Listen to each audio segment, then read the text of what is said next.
Hello my dear students, I welcome you all to my channel renaissance coaching. और मैं आपकी mentor आज आपको कराऊंगी एक बहुत ही इंटरेस्टिंग चैप्टर, और ये है फॉर एनी ग्रेगरी। और इसके जो राइटर हैं, जो पोएट हैं, वो है विलियम बटलर ईस्ट। सो इस वीडियो में पहले हम करेंगे इसके सबसे important literary devices, theme, message, कि क्या इसमें हमें पोएट मैसेज देना चाहते हैं, राइट। सो सबसे पहले हम करेंगे थीम में the poem centres on the age old questions of what true love is. तो सबसे इंपॉर्टेंट जो आपका इसमें थीम आता है वो ट्रू लव क्या है, like love for the physical charm और love for the real inner beauty. So कौन सा लव, फॉर फिजिकल चार्म और for real inner beauty, which one is the true love, right, which is more enduring and of divine nature। कौन सा ऐसा love है जो ज्यादा enduring है, long lasting है, और जो divine nature का है, प्योर है बिल्कुल, right। Most men fall for women who are physically attractive। ज्यादातर men उन फीमेल्स के लिए अट्रैक्ट होते हैं, उन फीमेल्स की तरफ अट्रैक्ट होते हैं जो फिजिकली बहुत सुंदर होती हैं, अट्रैक्टिव होती हैं, चार्मिंग होती है। whereas most women perhaps would like to be loved for their inner beauty। लेकिन जो फीमेल्स होती हैं, they want that the men should fall in love with them for their inner beauty and not the outer appearance, their virtues and the qualities, their head and heart, more than their physical beauty। physical beauty से ज्यादा वो उनकी intelligence, उनकी inner beauty, right, उनके virtues, उनकी qualities, इनसे वो चाहती हैं कि वो इन चीजों के लिए जानी जाए, इन चीजों के लिए men attract हो उनसे, right। okay, now message, what does poet want to give a message in this? The poem seems to give the message that true love is not confined to mere physical charm। true love physical charm तक नहीं या physical beauty तक confined नहीं है। Now true love rises above all the selfishness। कोई भी selfish motive नहीं होता है, उसके ऊपर जाके ही true love होता है, and goes beyond the superficial and physical self। Now it looks for a beauty that is more enduring, जो ज्यादा enduring है, and charming, क्योंकि जो physical beauty है with time वो fade हो जाती है। कि हर एक इंसान with time वो कितना भी सुंदर हो अपने youth young times में, but as the age goes on तब तक वो उसकी जो beauty है वो fade होने लगती है। लेकिन कौन सी beauty है जो कभी fade नहीं होती है, which is enduring, that is inner beauty, your qualities, वो कभी fade नहीं होंगी, rather वो और बढ़ती हैं, right. So beauty that is more enduring, और वो कौन सी है, inner beauty and charming, the beauty of inner self of a human being. किसी भी ह्यूमन बीइंग की जो इनर सेल्फ है वो ब्यूटी कभी फेड नहीं होती, that is the most enduring thing, right. Now when worldly love attains that stature, जब वर्ल्डली लव में वो स्टेटस आ जाता है, it has the potential of becoming divine, तब जाके वो divine, pure, to the God, ऐसा लव बन जाता है। और sublime love that like God's love, बिल्कुल ऐसा लव जैसे भगवान का प्यार है, right, for all his creations. जैसे भगवान अपने सभी क्रिएशंस की तरफ प्यार करते हैं, सेल्फलेस लव करते हैं, in return he doesn't want anything, right। Now therefore it is important for human beings not to judge others on the basis of their outward appearance। इसलिए बहुत जरूरी है कि जो human beings है, इंसान है, वो उनके outer appearance की वजह से एक दूसरे को जज ना करे, एक दूसरे को अट्रैक्ट ना हो एक दूसरे की तरफ, आउटर अपीयरेंस की वजह से ना हो ये सब, और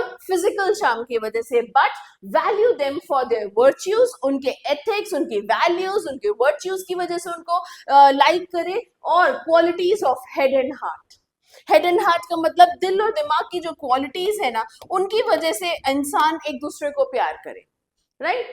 next, okay, now coming on to the literary devices। so alliteration is the occurrence of the same sound। मैं आपको अपनी हर पोएम में बताती हूँ ये literary devices के explanation। so alliteration क्या है, alliteration is the occurrence of same sound, जो repeat होती है same sound, at the beginning of adjacent or closely connected words. Now it creates a musical effect and enhances the pleasure of reading as well. Now love you for yourself alone, यहाँ पे why repeat हो रहा है, right? And not your yellow hair again, ठीक है ना. This is alliteration, जहां पे साउंड्स रिपीट होती हैं, अक्रेंस उनका बार बार होता है to give a pleasure of reading, right. So आपको एग्जाम में ये लिख के आना पड़ेगा example, love you for yourself alone या फिर and not your yellow hair. तो यहाँ पे वाई साउंड रिपीट हो रही है. ओके, नेक्स्ट आते हैं repetition. Now poets often repeat single words of phrases. तो ये एलिट्रेशन में साउंड्स रिपीट हो रही थी, लेकिन इसमें रिपीटिशन में वर्ड्स, फ्रेजेस, लाइंस या फिर कभी कभी पूरा का पूरा स्टैंजा ही रिपीट हो जाता है, राइट. वो भी एक म्यूजिकल इफेक्ट देने के लिए. तो यहाँ पे the expression yourself alone has been repeated twice, right, to emphasize the inner self of the beloved. ठीक है.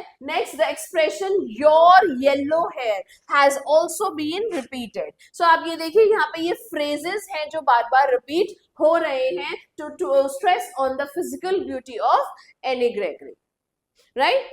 चलिए, so ये हो गया alliteration and repetition.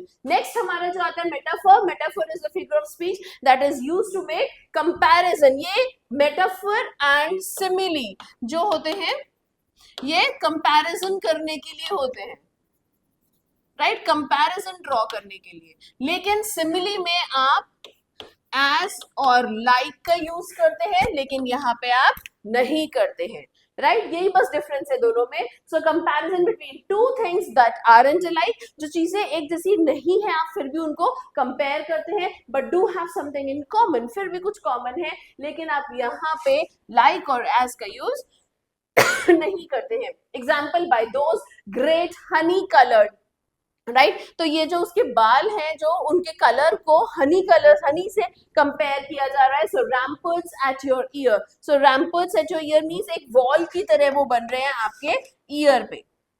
So this is a metaphor. Now Annie Gregory seems to have long, straight, golden colored hair that would fall on her face and shoulders and would appear to the poet like a tall, strong wall of a fort or a castle, and therefore Annie Gregory's hair seemed to be guarding the castle of her beauty, that is her face. ठीक है. सो उसके जो बाल हैं वो बिल्कुल एक wall की तरह लग रहे हैं, जैसे एक वॉल जो है अपने फोर्ट को प्रोटेक्ट करती है, उसी तरह से जो उसके हेयर है वो उसके फेस को प्रोटेक्ट कर रहे हैं, उसकी ब्यूटी को प्रोटेक्ट कर रहे हैं.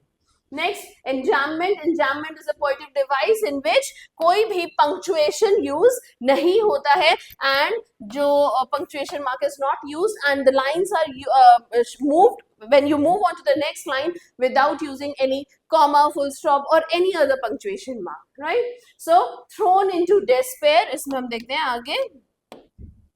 So thrown into despair by those great honey-colored ramparts at your ear, the first line carries on the idea to the second and third line without any punctuation mark at the end. Now, but I can get a hair dye, देखिए यहाँ पे भी नहीं है, and set such color theme there. Here the first line rolls onto the second, ठीक है, without any, यहाँ पे पंक्चुएशन मार्क नहीं है, इसलिए एंजाममेंट है यहाँ पे. I heard an old religious man, again यहाँ पे कोई भी पंक्चुएशन मार्क नहीं है, but yesternight declared that he had found a text to prove, फिर से कोई भी पंक्चुएशन मार्क नहीं है, राइट. सो आप अगर एग्जाम्पल में दो लाइंस भी दे देंगे जिसमें पंक्चुएशन मार्क्स नहीं यूज हो रहे हैं, it is more than enough. चलिए, now metonymy, it is a literary device in which a part or one attribute stands for the whole thing. उसमें एक छोटा पार्ट जो है पूरे होल थिंग को रिप्रेजेंट कर रहा है, उसको हम बोलते हैं मेटोनिमी.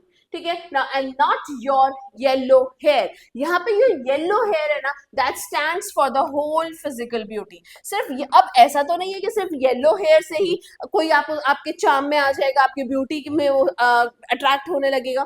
तो बेसिकली येलो हेयर से मतलब है द होल फिजिकल ब्यूटी. उसके ऊपर सारा जो भी कहते हैं कि ज्ञान दिया गया है पोएट में, so that is the whole physical beauty को आपने एक येलो हेयर से कंपेयर करके, उसको आपने कंपेयर नहीं, मैं कहूंगी एक उसको आपने एक छोटे ब्रैकेट में डाल के आपने उसी से सारी बात कह दी है. right? Now symbol is a literary device in which the thing stands for another. It does not have a literal meaning. इसका literal meaning नहीं है. As a symbol it is used. तो क्या है? Love you for yourself alone. अब इसमें क्या है? The yellow hair stands for the golden hair only, but for the physical beauty on the whole. ठीक है, तो ये हमारा एक सिंबल हो गया. सो आपने उसमें मेटोनिमी भी डालनी है और सिंबल भी डालना है, बिकॉज जो उसकी येलो हेयर है वो पूरी फिजिकल बॉडी को, फिजिकल ब्यूटी को रिप्रेजेंट कर रहे हैं, राइट? चलिए, तो राइमिंग स्कीम इसमें क्या है? A B C B D B. आप इसको नोट कर लीजिए. Rhyming scheme A B C B और डी बी, राइट? इसके बाद अपनी नेक्स्ट पोएम जो नेक्स्ट वीडियो होगी उसमें मैं इसको चैप्टर को आपको अच्छी तरह से एक्सप्लेन कर दूंगी, line by line, stanza by stanza. So stay tuned for my next video. Thank you.